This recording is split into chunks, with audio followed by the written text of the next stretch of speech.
Ready start. उपाध्यक्ष महोदय, अपने भाषण में उन्होंने कहा कि मैंने आज तक ऐसी गरीबी के दर्शन नहीं किए जैसा कि मैं देख रहा हूँ।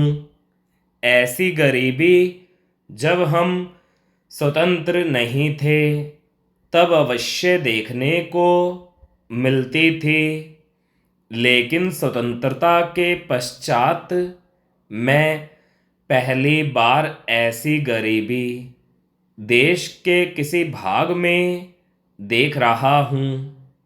देश के विकास के काम को बढ़ाकर ही ऐसी गरीबी हम हटा सकते हैं। सरकारी उद्योगों की स्थिति अजीब है। हर संभव कोशिश से और सद्भाव बनाकर सरकारी उद्योगों के कर्मचारियों को आप अच्छा वेतन देते हैं और उन्हें रहने का अच्छा स्थान देते हैं, फिर भी घाटा होता है और देश का नुकसान होता है। कारण क्या है?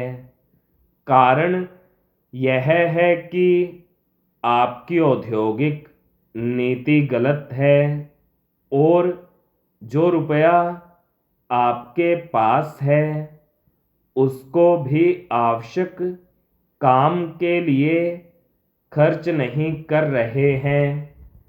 एक तरफ बेकारों के लिए 600 करोड़ रुपया रख रहे हैं और दूसरी ओर राजस्थान नहर को पूरा करने के लिए आप कहते हैं कि हमारे पास पैसा नहीं है। एक और महाराष्ट्र के अंदर आप नई चीनी मिलें खोल रहे हैं और दूसरी ओर उत्तर प्रदेश और बिहार के अंदर कारखाने बंद हो रहे हैं या जो उनकी क्षमता है उस पर पूरे तौर से काम नहीं कर रहे हैं।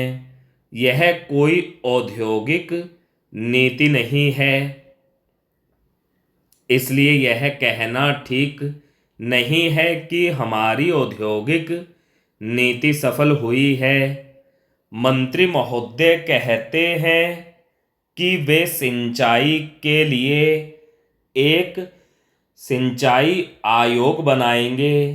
अच्छी बात है, मगर सिंचाई की क्या हालत है हमारे देश के अंदर, यह भी तो देखिए।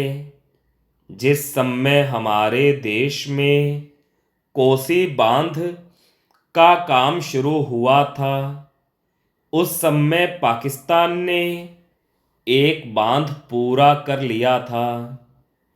वहाँ उससे सिंचाई हो रही है और हमारे यहाँ इसका काम आधा भी नहीं हुआ है।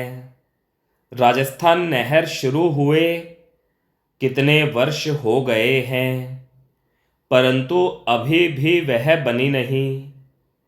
हमारे यहाँ कोई ठीक तौर तरीका नहीं है।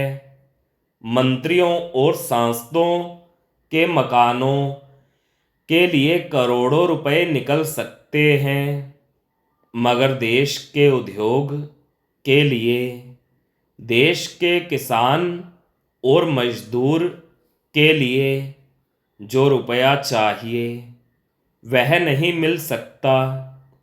उसके लिए रुपया नहीं दे सकते हैं। यह कोई उद्योग नीति नहीं है, यह एक खिलवाड़ किया जा रहा है।